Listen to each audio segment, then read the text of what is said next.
and welcome back to the From the Terrace podcast and another edition of your favourite show, Champ Talk. It is episode 6, I believe, and the man is back in the hot seat. Regan Predictions here. He's here. He's revelling in his predictions, and he's fit and fighting well. Unfortunately, I wouldn't say fit. Oh right, is that as you eat? Like, what are you eating right now? Mentos. You're eating Mentos. I'll take it back. I am incredibly fit as I'm eating Mentos. Yeah. You catch us both on a bad hair day, maybe me more so than Mr. Valet. You said you need a trim. I didn't have to be released to the public. Well, I mean, no, like literally people would just look at me and say I need a trim. I probably need some sort of skincare routine on my face as well. Probably just need a new face. But anyway, we're here for Champ Talk and not talk about us, even though we are everyone's favourite subject. Regan. So it was an all right weekend of Championship football, I guess. I mean, it's always an all right weekend when Brentford win, but we're not here to talk about Brentford this week. Our first game we're going to react to is Barnsley 2, Bristol City 2.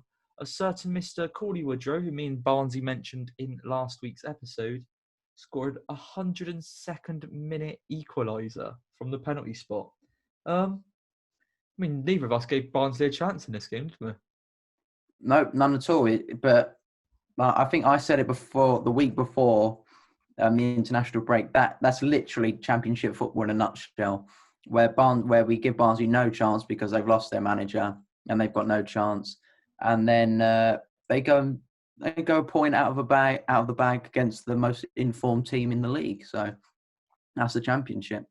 It certainly is. Tyreek Bakerson getting his first goal for Bristol City. I'm sure that'll do him the world of good. I don't really know about that too much about the game. I guess, Bristol City, I think they will take positives out of, they went 1-0 down in the second minute. And when you go 1-0 down early on, it's quite easy for the game to get away from you. And then they got the 2 goals from 2, once again, different sources. I guess that's another good positive take. I think Hunt and Bakerson aren't exactly goal scorers. They got in on the act. But, I mean, to concede, to not beat Barnsley and to concede in the 102nd minute, it's not ideal, is it? Do you think it shows any sign that Bristol City have issues there? Or do you think it's just one of those games? It's hard to say because after the international break, teams can perform completely differently to where they were beforehand. So I'd like to think it's just a one-off because, full credit to them, even though they did draw 2-2, it takes a lot to go behind after 100 seconds near enough and pick yourself up and go down 1-0 at half time, but within like 5 second half minutes to be leading straight away. It shows that there's a lot of fight in the dressing room still.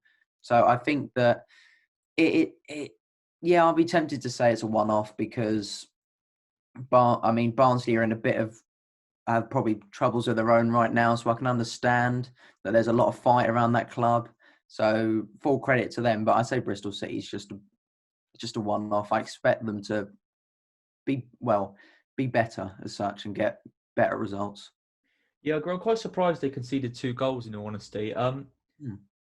Do you think, Thomas Callas has been out injured for the last few weeks. Do you think him coming into defence will make a massive difference? I know you've seen Thomas Callas play a lot, like he was at Fulham.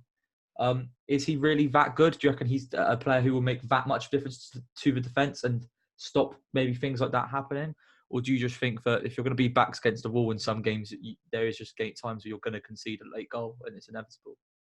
I've got to be honest, because obviously I've seen Callas play, and when it might just be me being biased again, but when I saw out the signing of Alfie Mawson, I didn't think he'd start for Bristol City, and because of Callas's injury, he is. And I thought, that'll be that'll be fine. There's no issues there. But like you said, conceding 2 against let's be honest, a pretty poor team, even though one of them was a penalty. It was a free at the back, and it's weird to say that Thomas Callas has that much of an influence on a team that's doing as good as they are. But you've seen in the last few games, yes, they're keeping clean sheets and such, and they're only letting in 1 or 2 goals, which in the grand scheme of things, if you're getting the results, doesn't really matter. But there obviously is something to do with Thomas Callas. Maybe it's just his presence on the pitch, his leadership at the back, because when you look at that scoreline against a pretty poor team, off the face of it, there's no leadership at the back there if you're conceding 2 against a pretty poor team and can't see the game out after taking the lead so quickly in the second half. So maybe it is down to Callas. I don't know. Yeah, I think Callas will be. I think they do miss him. I think he'll help out. I mean, this is the first time they've dropped points this season. You can't say he's been a massive miss for the games he's not been there. But in my opinion, I look at that Bristol City back three, and although City fans tell me that it's been very solid for the most part, I do worry, in all honesty. Like maybe it's just me thinking about the old player and not new, but a defensive Taylor Moore and Zach Viner in the 2 of your 3 doesn't scream defence that's going to be up there top 2. So I think Callas coming back and Alfie, him and Alfie Mawson playing together will be a big improvement for City, especially in the bigger games, and help them get through their moments. Another game I'm going to mention, it wasn't the biggest thriller. It was Birmingham City 0, Sheffield Wednesday 1. But I think there's a couple of talking points from this game. Is that one? It's Sheffield Wednesday getting a win, and we'll get onto them because they've actually done a really good start to the season. As they started on minus 12 points, but they're getting their way out of that they're going to be getting their way out of that relegation soon enough. If they keep winning games. But a goal scorer, Barry Bannan, he scored a penalty. Subject to interest from Brentford on deadline day. We apparently bid £1.1.5 million for him. He's only got a year left on his contract. What are your thoughts on Barry Bannan as a player? Do you think that he's maybe been unlucky not to make it to the Premier League, or do you think Championship really is his level and there's a reason why he hasn't made that step up? It's hard to say because obviously unless he played for like a season for, I want to say Crystal Palace or something. Aston Villa, and did he have a time at Palace? He might have done. I'll check that as you keep talking. It was something like that, but from I can't remember like vivid amounts of him in the Premier League, but from what I've seen in the Championship, he's a quality player. I mean, he might be one of those exceptions that just can't really make that step up. That they're phenomenal in the Championship. As soon as they take the step up to the big league, like players like Anthony Knockaert, for example, he just doesn't really perform. I mean, that's the only reason I can think of, because for a couple of seasons now, actually for a lot of seasons now in the Champ, I'd say he's been up there as one of the best midfielders there. So it's strange why he hasn't been called up. There must be, Premier League teams must see something about him that thinks that maybe he can't take the step up. That's the only thing I can think of, though, because he's a hell of a player. I guess, yeah, I completely agree. I guess now he's got the age against him, but I think maybe 2 or 3 years ago, I was surprised that no one really took a punt on Barry Bannan in the Premier League. I guess maybe he thought it was good to stay at Sheffield Wednesday because it's 2 or 3 years ago they were a good side, and now not so much. But yeah, I was, when I saw the news that we'd been linked with him, I was really happy. I'd like to see what Sheffield Wednesday fans think of him. I'm sure they think he's a brilliant player. But shine some light on whether maybe there is a reason he's not gone to the Premier League. But I was buzzing that we've been linked with him, and unfortunately we haven't got him. But he's only got a year left in his contract, and I've heard. I watched Brentford's interview with their director of football, Phil Giles. He summed up the transfer window, and he said he did make the comment that it's quite good that the transfer window ended so late this year, but there's really not that big of a pressure to buy, and you've still got the second chance in January, which might be a hint that Barry Bannan might be coming to Brentford on a pre-contract. You never know. I think that'd be a brilliant deal to get through on a free, as we have been after an experienced central midfielder. He would have flourished in our side. But anyway, we'll get on to Sheffield Wednesday. Bannan obviously scoring the goal, but they've got a good start to the season. They've got 8 points out of 5 games. Do you think maybe any like doubts there was over Sheffield Wednesday before the season you had are starting to go away? Do you think Gary Monk's going to keep them up? It's definitely an interesting case because they've got as many points as that, 8 points, but there's some games where you still see a bit of that last season vibes where they're a bit shaky sometimes. I mean, they got quite a boring draw against QPR. Yeah. They got played off the park by Bristol City, I think, a couple of weeks ago, 3 weeks ago. And when I watched them in the cup against Fulham, I think that was majority of their first team, couple of their second players. But they were dominated for the majority of the game. But I do like the run of form they're on. I mean, when I look at the scoreline for this game, I say every time against Birmingham and against Karanka's side, it's going to be low scoring. But yeah, I mean, if you're on the right side of it at the end of the day, you can't really complain as such. So it's a good result for them. And they won on the first game of the season, and they got 2 points since then, excluding the win last weekend. And when you consider all things considered and where they are, I think they're 4 points off Wycombe now. Considering they were 12 points behind just a couple game weeks ago. If they continue this, which there's no sign to say they shouldn't, because they come out the international break basically the same way they went into it, then I could see them make a charge up the table, not like top half, because I think that's a bit unreasonable, but settling around 15th or so, I think would be reasonable. Yeah, I completely agree. From the early signs of them, although there's still holes in the squad, and they're not a team that even if they had not had the points deduction, it wouldn't be a team that get the playoffs. I think there's too many holes in the squad, but they're definitely a solid team, and Gary Monk's a manager you can always rely on. Thoughts on the signings of? I mean, they made a couple of deadline day signings. I believe it was a deadline day or late on in the window. They also signed Callum Patterson. Thoughts on the signings of Jack Marriott, Callum Patterson, and Aidan Flint? Because those seem like three signings that would have been a very experienced championship players. And Jack Marriott was a player that, I mean, I would have had at Brentford. I think he's a great striker. So I don't know what you think of those signings. And maybe the ambition the club has shown to keep hold of Bannan and get those three in. Exactly. Well, the Flint one, caught me off guard massively. And like you said, the Jack Marriott one as well, because they are two, let's face it, very good championship level players, like you said. And to go to a team that is, well, currently struggling, but obviously not as much, it shows there's a lot of intent and a lot of passion around that club. But they've obviously said something to these players when we can promise you in the next few years that we're going to get out of this, and we're going to, if you stay with us, we're going to be up there and we could be challenging. Because with all that experience, they've still got quite a few youngsters in that team as well.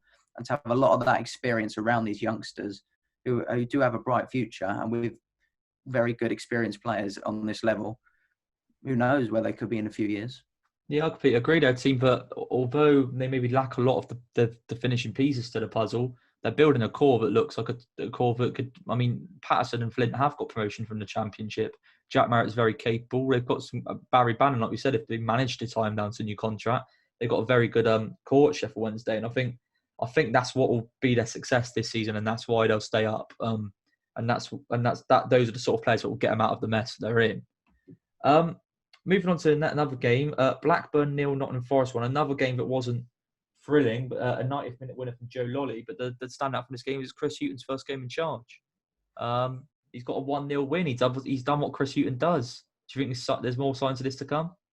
Yeah, I'd say so. Because I can't remember, it might have been you or it might have been Barnes last week. He said Chris Hughton always gets off to a very good start no matter what team he's in charge of, because there's something about him that he just grips his team, grabs it by the scruff of the neck and just pushes them forward. And even though they scored in like the last minutes of the game, they did look quite comfortable for the majority of it. They did they controlled a lot of the ball. I think they had almost double the amount of shots that Blackburn had, which against a Blackburn team, which we've seen quite a few times this season, especially against teams like Derby, they would shoot a goal for free, and basically no one could really tie their defence down. But there was something about that Forest team as well.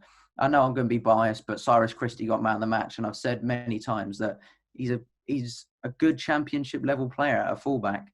And to show that, I think all their defence got quite high ratings overall, and obviously Joe Lolly with the goal, it's capped off quite a complete performance. And even though it's only 1-0, and on paper it doesn't look that impressive, it's a win at the end of the day. And the one thing you don't want to give Chris Hughton is momentum. No, I completely agree. I mean, they're playing no mugs either. Blackburn are a good sign, and Tony Mowbray will know what Chris Hughton's about. He's not an idiot. He's not like it's not like Blackburn would have rolled over for Nottingham Forest, and clearly they didn't, as it was only 1-0. But there's a team there. There is a team there somewhere that Chris Hughton can definitely work with. And like we said, we know the first thing he'll do is get them solid at the back. They were relatively solid at the back for most of the time in Lamucci, but they struggled. maybe they struggled in the big moments. I think it's fair to say Forest did. They struggled in a lot of they struggled when it really mattered. And if there's one person who doesn't struggle when it matters, it's Chris Hughton. Forest are down there and they're in the bouts near Wycombe, but there's only 5 games played in the season. It means nothing. If you've got Chris Hughton as your manager, I think Nottingham Forest have every chance of making the top 6 this season. I don't know. Before the season, I predicted them to come 11th. I predicted Lamucci to be sacked, but I couldn't have predicted Chris Hughton to be the man who takes charge. And I just rate him. I think he's one of those. But I rate him so highly that I can't see a side of his not succeeding. I mean, it depends what you measure as success. For me, success isn't like 100% promotion, but getting this team that looked on the floor, up the table and competing with a promotion place is definitely a success for me. And I think Chris Hughton can do that. And I feel like Joe Lolly, it's right that he scored the first goal because I think he's a player that he'll get the best out of 100%. And he'll somehow turn Jack Cole back into one of the best midfielders in the league. I think we all know that's going to happen, although we may not want it to happen. And before we move on quickly, one thing I have to say is that even though it is about Fulham again, but the signing of Anthony Knockaert as well, someone who Chris Hughton, who you've seen numerous times bringing the best out of Leicester and Brighton as well, and the Championship, and under that combination, yes, it's kind of on Joe Lolly's side, on the right-hand side, cutting in a bit, but this time onto his left. That could cause a lot of problems with still Grabban, isn't it? Yeah, Grabban up front. And then there you go. Knockaert was so good up front with Brighton with Glenn Murray. Glenn Murray and Lewis Grabban, they're not too dissimilar, are they, in terms of strikers? Last game, I can't remember. Oh yeah, Swansea Huddersfield. That was a bit of a surprise one, wasn't it? I mean, neither of us predicted it, so I guess it was a surprise. But worrying for Swansea, or do you think Huddersfield aren't as bad as we maybe thought they are? Or I wasn't really sure what to think of that game because going into it, I mean, when we made our predictions, Colin Grant hadn't left yet, and when he did leave, the first thing I messaged you straight away. I went, well, Huddersfield are buggered. They've literally got hardly any sign of decency up top, and I went, I mean, who's going to score their goals essentially? And then I see this result. They appear to have a chicken korma up front. I don't know what's going on. He's scored. Korma, isn't it? Korma, yeah.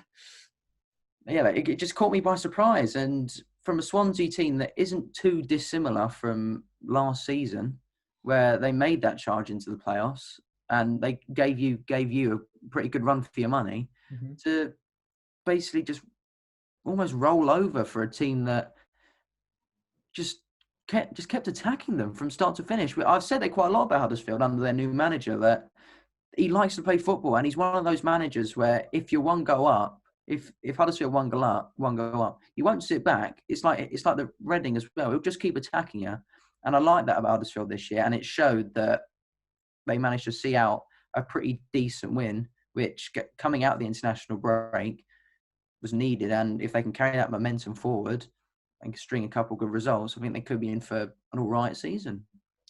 I mean, that's the sort of football the Huddersfield manager promised. He came as Bielsa's sort of assistant at Leeds United. And in all honesty, I thought that football ain't going to work with Huddersfield.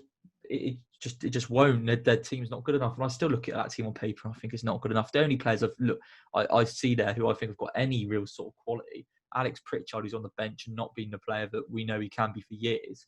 And Jonathan Hogg in midfield, quite like him. think he's a good player. But there isn't much quality there at all. Oh. Yeah, he's got a couple of results, and I mean, they're not blowing anyone away. But I mean, they've started the same as Cardiff, Norwich, and Brentford. They've got the same record as them, and those are sides you wouldn't have put them anywhere near at the beginning of the season. I do wonder whether they can keep it up for a whole long championship season, as Bielsa's sides struggled to do that, and they had a lot more quality. But maybe I have to disrespect this manager too, because I said the Bielsa side have got a lot more quality. They have, because I mean, I didn't think Leeds would get promoted, but Bielsa clearly got the best out of it. He had players like Pablo Hernandez, whereas Huddersfield have, like, I don't know, Chroma and Hogg, like I said. But maybe they are going to be better than what I thought. Like I said, I put them bottom of the league. I thought they're absolutely shocking. I thought they'd be terrible. But maybe this system does work. Maybe you don't have to have the best players. And if you get the best working out of this system and you can get them fit enough to play it every game, you're going to get results that overachieve. Because although it may not be the same scale as Leeds United, who got promoted, I think coming mid-table for us will be overachieving with the team they have. So, I mean, the fair play to this manager. He's got them playing football at the moment. That's quite a shock result. Swansea, on the other hand, brought in Casey Palmer from Bristol City, if you saw that. Very much a typical Steve Cooper signing. He likes the young English internationals. Do you think, I mean, I guess we've spoken about Swansea before. Do you think Casey Palmer will be a good fit at Swansea? Do you think he'll help them, or do you think he's just got more of the same of what they've already got? I think in the long term, I think he'll be a good signing. It's kind of like Derby at the moment, where there's a lot of young players that they're just bringing in, and they're just hoping for the future, that the future is bright for a lot of these players. And I think in Palmer's case it is, because we've seen quite a few times he's shown a bit of class.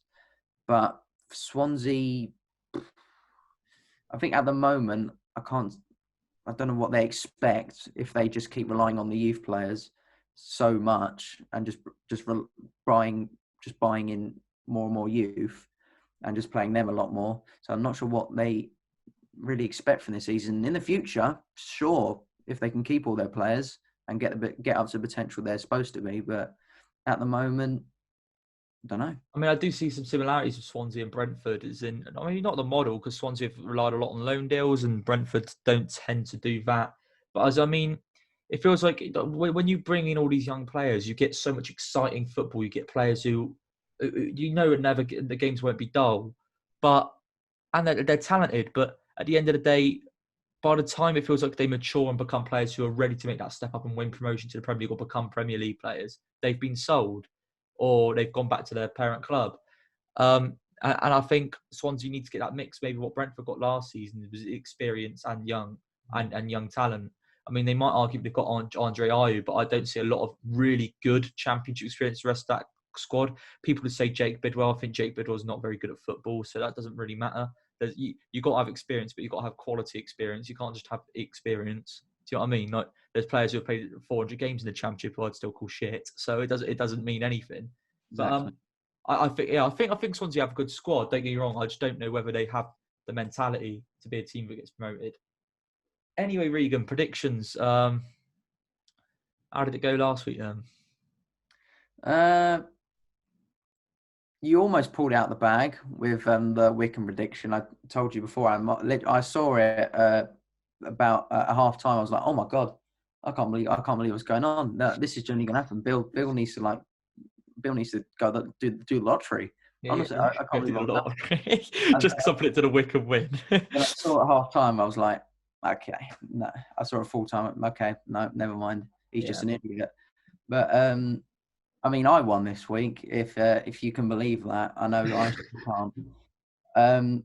I won my 5-3, and that's now 3 of the 4 weeks I've won, and the second week we drew. So say no more. It's a long game, Regan. It's a long game. It's a long old season. We'll get there. Don't worry about that. We'll get there. Oh, the scores are like somewhere around here, so you can just see how bad he is. Scores will be up there, if you know what I mean. That'll be up there, man. Anyway, obviously this weekend we're doing 2 episodes. This is further ahead of we're previewing the Tuesday and Wednesday night fixtures. Game week 6 in the Championship. Yeah. The first game, Regan, is table toppers Bristol City against Middlesbrough. What you saying for that one? I can't really see anything else in Bristol City because, well, do I really need to explain? I think that's just a bit, like I said before, it's a bit of dip in form in the Barnsley game, and I just fully expect them just get back where they came from. Yeah, I completely agree. I'm going to go with a Bristol City win too. I think they have a different mentality under Dean Holden this season rather than Lee Johnson. We're yet to see it obviously over a long period of time, but you can only judge of what you've seen, and he's a guy who motivates them. I think they'll bounce back, and I think they'll get the win against Middlesbrough, who they'll make it hard for them. I don't think Bristol City will ease past it to get in the ease through the game, but they'll win the game anyway. Coventry versus Swansea is the next game. Both sides off the back of losses. Coventry lost 2-0 at Brentford. Didn't really put up much of a fight at all, and Swansea losing at home to Huddersfield. It's a tough one. It's 2 sort of contrasting styles in play. as well. Do I go for my insane logic that at the moment these two teams are just so bad that they just can't beat each other? I think that is so harsh to call these sides so bad, but I get the sentiment. But I am going to back Swansea because Coventry in the last few games have been pretty poor. I want to back Coventry. My head says Swansea, so I'm going to go draw. Just sort of balance the heart and the head out. I think Swansea are a good team who pass around. Really, Swansea have a lot more quality than Coventry, but Coventry's style, I think, counteracts Swansea quite nicely. So, I'll go for a draw in that game.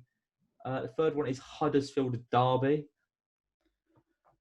Wayne Rooney has tested negative for coronavirus, but will have to miss the next 3 Derby games due to self-isolation, which I don't really understand, but we'll just skim over that because nothing makes sense at the moment anymore. I mean, without Wayne Rooney, what is Derby at the moment, basically? And based on the way that they dealt with Swansea, sure, go Huddersfield. I'm going to join you on Huddersfield. I find Derby being bad quite funny. I don't know why, but I do. It's just quite funny. I think it's because everyone predicted them to do so well, and now they're not. We're like, well... I feel like Derby are the Manchester United of the Championship. Do you know what I mean? Like they used to be good a few years ago, but now you ain't been good for a couple of years now. And I don't know. You're the nearly men. You're like your promotion used to be. Your like aim used to be top 2, and then it went down to top 6. Now it's like getting a top half. Anyway, Millwall Luton is the next game. That would have been tasty if there's fans inside the den. But both teams have decent starts to the season. Yeah, Luton didn't really do very well against Stoke though, and Stoke and Millwall are kind of similar teams. They like to they're very physical and they like to wear you down. And Luton were at home. I mean, it doesn't really matter, but they were at Kenilworth, and this one's at the Den. And even though there's no fans, Millwall didn't look great against Wycombe, which is weird to say. I can only see this going Millwall's way. I'm going to agree with you on Millwall, just because I think Luton don't tend to. I could be completely wrong. Don't tend to do well against the sides like Millwall. They prefer playing a more open side. I feel like. Yeah. And Millwall would be a good side. Like I said, I think they'll get. I predicted them to get top 6, so I'm going to go with Millwall win. Although Nathan James is still doing really well at Luton, and I hope he keeps it up. Norwich City versus Birmingham City. I have the pleasure of doing this as my commentary for the university thing tomorrow. I mean, you could. No, you know what? I won't say that. But like, these are 2 football clubs that are big in their own right, got big fan bases. But if you go off that category of big fan bases, they're both so boring. Oh yeah, 100%. Do you know what I mean? Like, as far as big clubs go, these are about as boring as it gets. So. I mean, I don't know what that has nothing to do with what happens on the pitch, but what you said, I'll go first. Also, I think it'll be a low scoring Norwich win. Yeah, I might have to back you on that. I think we can both agree it's going to be low scoring. This is 1-0 either way, just because it's like we said, it either has to be 0-0 or 1-0 either way if it's the Cranker side. So yeah, and because Birmingham are not doing great right now, I'm going to back Norwich and the little bit of class they have. Yeah, I think it's going to be 1-0, sort of a free kick put in the top corner along those sort of lines, just a bit of quality separating the sides. Nottingham Forest Rotherham. This seems like a home banker to me. I'm assuming Chris Hughton. But I mean, Rotherham put up a fight against Norwich, and to be honest, Rotherham probably deserved to win the game. Norwich weren't great at all, and they've started well, but we all know Rotherham haven't got much quality, and Nottingham Forest got Chris Hughton. I think me and you both agree it's a home banker, isn't it? Yeah. Lastly, of the Tuesday night games, then we'll get on to the Wednesday nights. We have Reading versus Wycombe. Now, as far as small clubs go, these are 2 very boring clubs. I mean, Reading just looked a bit boring. I mean, surprise, against Borough, but that's just what Neil Warnock does to teams. He just makes you look even more boring than you already are. You could argue that Wycombe, in a similar outfit, they're a team who try to stifle opposition rather than put the play on the front foot. Exactly. But there's a big gulf in class between Middlesbrough and Wycombe. I think you'd agree. Yeah. I don't know why I'm deliberating so much on this. Reading? I mean, I'm going to go... You know what? I'm going to go Reading. This is one of those ones I've got a funny feeling about. Wycombe winning 3-0 or something stupid. But I don't know why I've got that. But I mean, every bit of logic says it's a Reading win. We need to disagree at some point. Cardiff Bournemouth is the Wednesday night game. Ooh, that is a good game. Certainly is. Cardiff looked good against Preston. Bournemouth drew 0-0 with QPR, which I think me and you both said was like bang on to be 3-3. So yeah, we said Bournemouth were going to win, or it was just going to be a high scoring draw, and it was the polar opposite. Oh God, I've got to go on momentum coming out the internationals because Bournemouth looked terrible coming the internationals, and they've kept Josh King. Did Josh King play? I don't think he played, but he didn't leave. So I mean, this is down to whether he stay if he plays, because I think if he does, you'll give the Norwich back line an absolutely torrid time. Your Cardiff back line. Oh yeah, wait, what did I say? Norwich? Yeah. Oh, that's my bad. Yeah, Cardiff back line. But I'm going off the fact that he doesn't, and based on form coming internationals, I'm going to edge a Cardiff win. I'm going to, you know what, to be different, I'll go Bournemouth. I think this is a game that Bournemouth will struggle with, but I'm also not entirely convinced by Cardiff. I feel like when you're at home as well, even though the fans aren't there, maybe this sounds stupid, there's more impetus on you to play. And if they try and play against Bournemouth, Bournemouth will pick them apart, I think, with quality. Not many more games to go. We've got 4 more games to go of this game. We've got QPR Preston. Hard one to call, 2 unpredictable sides. Yeah, because, well, like you just said, couldn't have predicted a 0-0 between QPR and Bournemouth. So credit to QPR for keeping Bournemouth at bay. Johan Barmay is probably the best centre back in the league. And Preston just a bit meh. How do we concede 4 to them? I don't really know what to say about Preston, to be honest, apart from just. I mean, Regan, that's better insight than Graham Souness gives on Sky, so I'll allow it. Off the basis that I've seen a little bit of class from Preston this season, I ain't really seen anything from QPR. I'm going to say Preston. Yeah, I'm going to go Preston because, although, in all honesty, my head is sort of telling me that QPR are better than Preston at the moment, which is weird. I don't know why. My head's telling me that. Preston are one of these teams who they get weird results, like they beat us 4-2. The Preston, I've just got a feeling they're going to go down with like 4-0. So I'm going to go Preston. It's weird. I'm playing off feelings this week. You have to do it a lot of time in the Championship because it's so unpredictable. Sheffield Wednesday, Brentford is the next game. Cold Wednesday night at Hillsborough. Doesn't quite have the same effect when you've got no fans in there. And what would you say is more intimidating? Wednesday night at Hillsborough with no fans or Wednesday night at Hillsborough with fans? Because when it's got fans in it, a Wednesday night at Hillsborough, there's still not many there. But is there an intimidation about the coughs and the smell of Bovril? Or would you say it's more intimidating with no one there and the eeriness? I'd say the eeriness, because it's a massive stadium, and even if there's like a couple thousand there, usually with all the echoes around Hillsborough, it feels like there's a big atmosphere. So just absolutely nothing there is going to be a bit odd. I mean, Brentford, it's going to be the same atmosphere of what Brentford usually is. So I think they'll be good. I'm a Fulham fan. Yeah. So, you know what? I'm going to be different, and they're doing well. So, Sheffield Wednesday. I'm going to go Brentford just because I have to back Brentford. But Sheffield Wednesday have started 1 point better than us. We don't have the best record up there. Thank God they've not got Stephen Fletcher to score against us anymore. But yeah, I'm a bit worried about them. I think they've got You know what it is? Like they've got.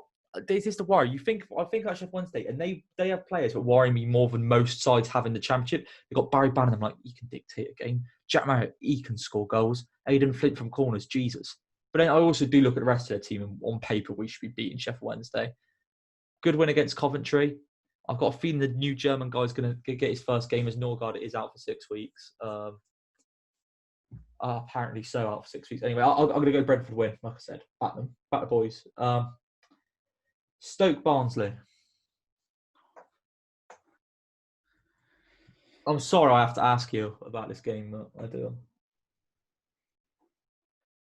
Oh, my Christ. Oh, Christ. Can we just skip this one? You know when the two teams should turn up on the day. You can turn up in your tracksuits. You do the whole pre-match, and then they should get ready, come out of the tunnels, everything. But then the game should be decided by the flip of a coin, and then it should all go back in. Yeah, because it's best for everyone involved that no one watches it. Yeah. Oh, this is going to be crap. I'm gonna say Stoke. I'm gonna go Stoke too. No, I'm not. I'm gonna go draw. I think no matter what we say, we're losing it either way. Watford Blackburn is the last game of this midweek championship football. I'm so glad that Stoke game wasn't the last game, because otherwise that'd be the worst ending to an episode I think I've ever seen. This one's got a bit more about it. Watford, team early favourites. Tony Mowbray side, Blackburn will want to bounce back, but they give a lot of teams trouble. Watford are a team I really feel a bit of a weird. I don't know what to think of them. They're a good team, but I don't know what they are really. I'm gonna go for Watford just because I have this feeling that because they didn't lose any of their players and the deadline came so close to the next game week, I don't think players like Ismail Assar, etc., managed to get into the team. But now I'd imagine they want to move away in January. So I think they're just going to have to play their asses off. And I think against Blackburn, who have got quality, don't get me wrong, but if you have players like that they're literally playing for a move away and will play out their skin after playing quite well in the Premier League, I don't think Blackburn really have much of a chance against those players. So I'm going to go Watford. I'm going to go draw. I'm going to go, forgive me, a 2-2. I'm going to Adam Armstrong to have one of his good games. That's what. Yeah, that was in my head there. I think Blackburn will score, and I think it will be Armstrong, but I just think Watford could score 3 or something. Yeah, I mean, with Blackburn score, it's definitely not going to be Sam Gallagher, is it? So, I mean... What? See? What? No. Anyway, that is it for this week. That is our predictions for game week 6. We will be back with another episode in a few days, previewing game week 7 and the weekend's football, which I'm sure will be even more thrilling. I mean, we love the Championship, what league it is, but without fans and behind closed doors on a Wednesday and Tuesday night, it's a slog of a season. It is certainly a slog for all these clubs, and you got to feel sorry for them. Anyway, that is this video done. Remember to like the video, subscribe to the From the Terrace podcast YouTube channel, leave us a rating on iTunes, and we'll see you in the next Champ Talk.